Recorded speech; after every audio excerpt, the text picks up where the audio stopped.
the stars we share. The old bookstore, pages and prose, was my sanctuary, a quiet haven where the scent of aged paper and forgotten stories always calmed the tremor in my hands.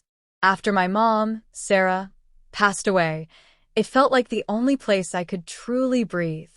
I was dusting a shelf of worn first editions, my mind adrift in a sea of grief, when the little bell above the door chimed, a cheerful sound that felt out of place with a heavy silence in my heart. "Excuse me," a voice said, clear and surprisingly gentle, cutting through my thoughts.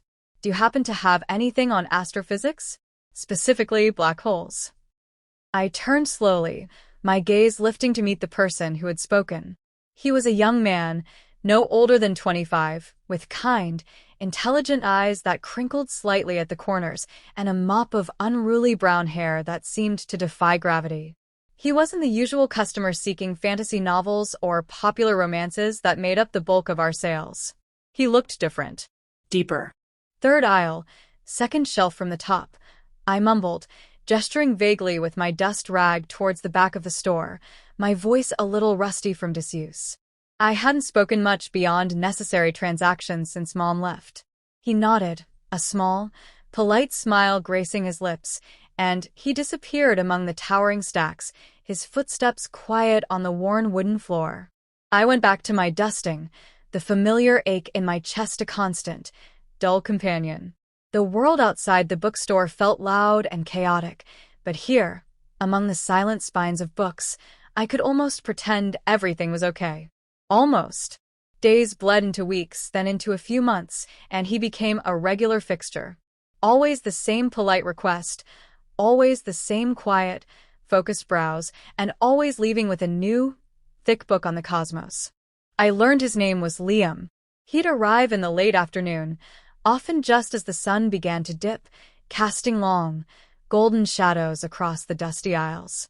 He never lingered, never made small talk beyond the initial inquiry, but his presence, in a strange way, became a small comfort. It was a predictable pattern in a life that suddenly felt devoid of any. One particularly dreary Thursday afternoon, the rain drumming a steady rhythm against the old storefront windows, Liam approached the counter. In his hands, he held a formidable tome on theoretical physics, its cover adorned with a swirling galaxy. He laid it gently on the counter, his fingers tracing the title. "You know," he began, his voice thoughtful, "you always seem to know exactly where everything is, especially in the science section. Do you ever get a chance to read any of these yourself?" I shrugged, a vague, noncommittal gesture. "I used to," I admitted, the words catching in my throat. "My mom loved science. She wanted to be an astronomer, actually. She said she could get lost for hours just looking at pictures of nebulae." A familiar, painful lump formed there, tightening with every memory. Liam's expression softened instantly, a wave of empathy washing over his face.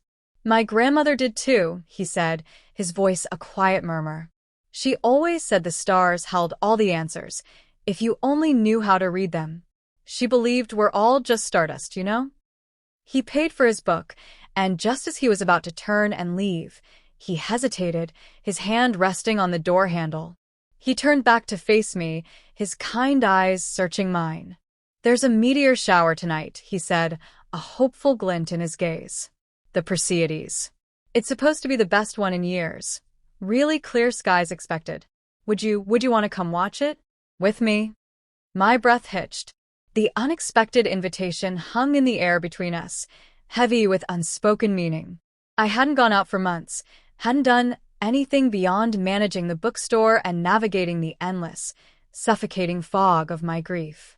The thought of stepping outside, into the vastness of the night, filled me with a sudden, overwhelming anxiety. But there was something in his eyes, a genuine kindness and a gentle invitation that cut through my sorrow, a flicker of light in the overwhelming darkness. I don't know," I stammered, my voice barely a whisper. My mind raced, battling between the comfort of my self-imposed isolation and the strange, unexpected pull of his offer. He smiled, a hopeful, gentle curve of his lips, understanding my hesitation. "No pressure at all," he said, reassuringly. But sometimes, looking up can help you see things differently. It puts things into perspective. He then reached into his pocket, pulled out a small notepad, and scribbled something quickly on a receipt, tearing it off and pushing it across the counter. Just text if you change your mind. We'll meet at Miller's Point around 9 p.m. It's a great spot, away from the city lights. I stared at the crumpled paper for what felt like an eternity after he left, the invitation a tiny spark in the vast, consuming darkness of my grief. My mom, Sarah, would have absolutely loved to see a meteor shower. She used to drag me out into our backyard on clear nights, even when I was a kid, to point out constellations and talk about the infinite wonders of the universe. She always said the cosmos was full of breathtaking beauty and mysteries, even when life on Earth felt impossibly heavy. That evening, as the city lights began to twinkle and the sky turned a deep indigo, I found myself walking towards Miller's Point, the receipt clutched in my hand.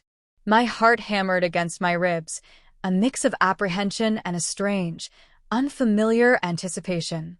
When I arrived, Liam was already there, a blanket spread out on the dewy grass, a thermos steaming beside it. He looked up and smiled, a genuine, warm smile that made some of the tension in my shoulders ease. "Hey," he said simply, patting the spot next to him. "Glad you made it." We sat in comfortable silence for a while, the vast expanse of the night sky unfolding above us. Then, the first streak of light tore across the darkness, followed by another, and another, each one a fleeting whisper of cosmic beauty. Liam, with a quiet enthusiasm, began to point out constellations, Orion, the Big Dipper, Cassiopeia, and share facts about comets, asteroids, and the sheer, mind-boggling scale of the universe. He talked about light years and distant galaxies, about how the elements in our bodies were forged in the heart of dying stars. As he spoke, something profound shifted within me. It wasn't that the pain of losing Mom disappeared entirely. Grief is a stubborn companion. But for the first time in a very long time, I felt a connection to something beyond my sorrow, beyond the confines of my own heartache. Liam wasn't trying to fix me, or even explicitly console me. He was simply sharing his passion, his awe for the universe, and in doing so, he reminded me of the wonder that still existed in the world.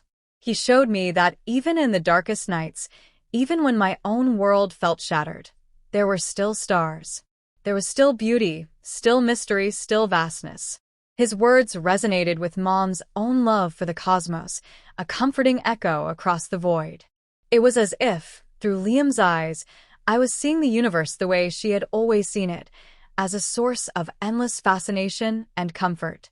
He didn't just talk about science. He infused it with a sense of wonder, a quiet reverence for the grand tapestry of existence. He spoke of how interconnected everything was, from the smallest atom to the largest galaxy.